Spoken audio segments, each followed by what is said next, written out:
Hi everyone, this is CherryEnchantress, and this is your daily dust for Monday, January 15th if you're watching in real time, but it can also be for whenever you stumble upon it. It's also a timeless reading. I am using the Seasons of the Witch Imbolc Oracle today. I just got it in the mail, and so there is a flip through review if you want to take a look at that. I have a playlist that's called Flip Through Reviews of all the decks that I own.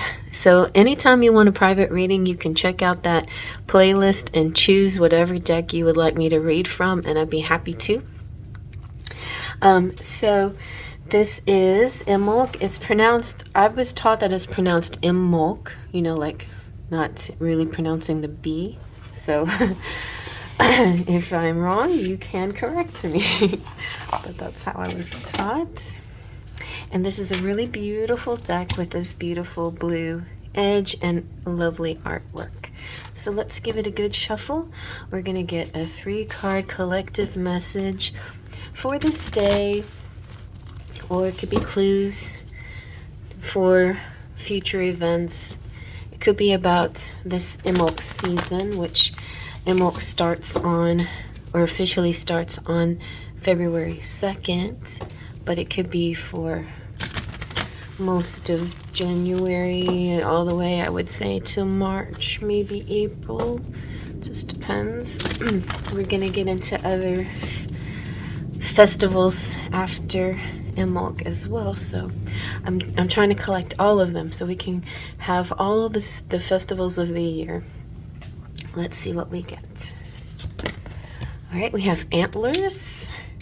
This says, allow the magic of who you are to be seen by the eyes that you keep. You are enough, my dear. Take ease in receiving. Okay. I have Angelica. I like that one. The bells have rung, chiming far and near. Underneath feathered wings, my dear, you have nothing to fear. And blackberries. I'm gonna have to zoom out a bit this time. There is no weaving with existence when you ignore the presence of spirit within self. Very nice. I also feel like a masculine and feminine counterpart here, so that's nice energy. Two people connecting and using different energies to face this day. All right, let me see what else we get. I'm going to get my white background going. Antlers is about receiving gifts and this kind of once in a lifetime energy coming through. So it could be like winning the lottery, having some kind of random amazing event happening, and the fact that you are enough. Seeing a white stag. Oh, I've seen the white stag. Actually, I'm not sure if it was white, but I've seen a stag like this imaginary. It was real. No, it wasn't real. I've seen real ones and imaginary ones. Seeing a white stag is said to be an incredible gift that brings an omen of good fortune for those lucky enough to receive this incredible sight. Receiving the antlers card is likewise a wonderful gift to remind you. So you get, this is like seeing that. And the white stag, getting that card is like a special treat. And it's reminding you that if something is being offered to you, it's because you're worthy of receiving it. You have the right to accept every good thing you experience without needing to diminish it. In fact, it is considered poor taste to turn down gifts in many cultures. So imagine how someone might feel if you disagreed with the compliment they've given you, or you said no to something offered in genuine kindness. This is one thing that I don't know if it's instinctual, but I've really worked on in my life. I make sure to say thank you when people compliment me and smile and let them know how good it made me feel, and be very grateful of gifts too, as no matter what the gift is. But I especially love like food gifts. I had neighbors come over, bring me tamales, and I'm like, you don't know how wonderful this is. This is amazing. They taste delicious, and just the effort you put into creating these things and then giving it to me is just like just blows me away, just feels so good. So I really, really do try to go overboard in my appreciation for gifts, because I know how much thought is put into gifts, and it's really important to people who are gift givers. That's high to them, to express their love that way. So be sure you acknowledge that when it comes through. And if you are like a natural gift giver, but you're a little bit more shy about receiving gifts, it's important to work both energies. Understand that the act of giving a gift is similar to the act of receiving a gift. What the effort that you put into giving is similar. So think about that. Think about how the other person put in effort into their gift, and so how the reaction you want to get when you give something to somebody. You want them to be happy about it, right? So you be happy about it when people give you a gift as well. Anyway, I'm sure that you do. And I also just feel like this is going to be something that's sort of random that comes through, maybe a little unexpected. You're like, really? This is for me? Wow, but don't brush it off, because it's for you, and you're worthy to receive it. So if you're inquiring about a kind of situation, then the answer is kind of a yes. Yeah, it's a yes. And it's safe to say yes to, and more of that. You're encouraged to embrace it with welcome arms. This might be a once-in-a-lifetime opportunity. So know that all of the billions of people in the world, you were the one chosen to receive this opportunity, meet this person, or have this idea. So don't question your worth. You are more than enough just as you are. I just posted my friend, not really my friend, but I just posted Gregory Scott's, why was I blanking with his name?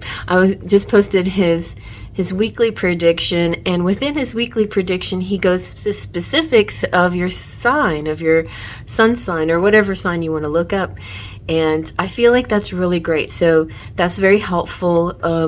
For Scorpio, it was about this pushing for almost everybody, it was had to do with putting something out there that you want people to see, like something that you create or something that you make. And for Scorpio, it's how you do, each person is how you present it, how you do it.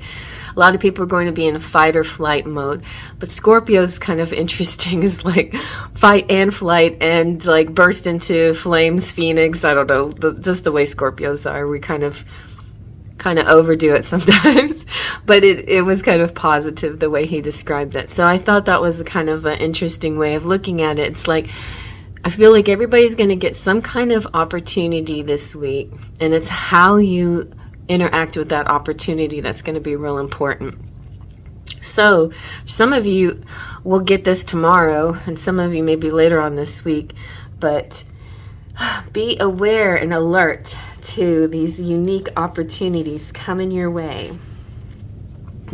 So Angelica is about a guardian angel and help being on the way.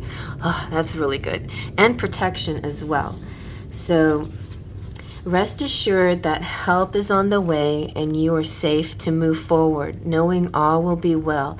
You may have experienced some troubles lately and are wondering if you're unlucky or what you've done to bring these misfortunes into your life. From your perspective, it's easy to feel as though the universe is treating you unfairly, but Spirit never sends more than you can handle. And while you might not see it, there's always protection and help to hold you up and carry you to the next leg of your journey. So this card is showing you the good news, and you're coming to the end of the struggles, and you don't have to give up hope. Stay vigilant. You may receive an unexpected helper or message that could change everything for you. In the meantime, trust that your spiritual support team is removing obstacles for you. And if you're ever unsure of their contribution to your greatest good, simply ask them to show you a sign to let you know the next correct step towards happiness. Have faith and confidence in your ability to overcome any challenge that is put in your path. And I was thinking of those 3 cards, the energy oracle cards that came up. It was Jesus, it was the happy family, it was Archangel Michael, and it was the man in the mirror. And so each card it was very powerful and special. And yesterday I did some meditation before I had a major thing happen. And I really did feel like kind of this strong spiritual energy, protection energy. So sometimes maybe just a bit of stillness and a reaching out to whatever source gives you that kind of protective energy and feeling. Like, think about that to help you in certain moments. I always, when I'm like down talking myself, I always turn around and talk to Michael, Archangel Michael. It's like, Archangel Michael, can you please help me in this situation? And he immediately helps my thoughts, and turn into more positive thinking. So that could be something you try, or it could be somebody else that you like to turn to. Everybody has their spirit guides that they feel connected with. And if you don't know who your spirit guides are, you're definitely welcome to get a private reading with me, and we can figure that out. And you can email me, and we can kind of dive deep to see what spiritual guidance wants, what angels or ancestors or helpers out there are out there for you, or connected to you. So the blackberries is spiritual neglect and dwelling on the negative and low vibrations. So we don't want those things, right? We want the positive. We want to stay in our positive mind. And this is like not acknowledging spirit within and feeling like life is only the material world and the mundane, and that it doesn't have the magic that it really truly does. But blackberries have a rich and varied connection with religious cultures, especially Christianity, and it's believed that the thorn crown worn by Jesus at his crucifixion was fashioned from blackberry runners. In some tales, they are considered to be dark omens, with people going as far as calling them death fruits, or stating that they have been cursed by Lucifer after he landed on a blackberry bramble when he fell from the heavens. But receiving this card is an indication of spiritual neglect and choosing the path of temptation, greed, drama, laziness, envy, and manipulation. This card often appears when a limiting belief or behavior has become destructive and the shadow aspects of your subconscious are driving your decisions. However, this card also means you're ready to stop being your own enemy, make a change, and own a new pathway forward. So be mindful of the way you react to things and the words you say. When you dwell on the negative, you draw further low vibrational energy to your situation. Don't play the victim. Instead, call your spiritual reserves and turn to the light. There's always a solution where there is hope and honor. And this one has a nice little ritual that you can use if you would like. And so I feel like for the whole reading, if you get into the doldrums or the down or the lack mentality, try this ritual. Connect to your higher self bath. This bath ritual will help you connect with your higher self, your spirit. Sometimes life happens and you can get lost in the chaos of it, or you get so lost in misinformation that it clouds your truth. This bath will help bring you back to yourself. You'll need a half a cup of blackberries, 1 tablespoon of dried rosemary, 1 slice of fresh orange, and 1 red candle. Fill your bathtub to your desired temperature. Add the blackberries, rosemary, and orange to the bath water and turn out the lights. Light the candle and set your intentions for connecting with your higher self as you do so. Soak and enjoy for at least 15 minutes. So that's a really nice bath ritual. I love bath rituals. And overall in this reading, I don't feel like this card is stronger than the others. I feel like this gift that's coming through is big and important. There's loving protection around you that's keeping you from going really dark and into the shadows and the sadness. But I feel there may be a fear of missing out on this opportunity if you dwell too much in something else that's bothering you. So don't dwell so much and keep your head down that you don't see the opportunity coming to you, okay? So keep your chin up and miracles will happen, I promise. Have faith. Again, with my faith. Faith, trust, and pixie dust.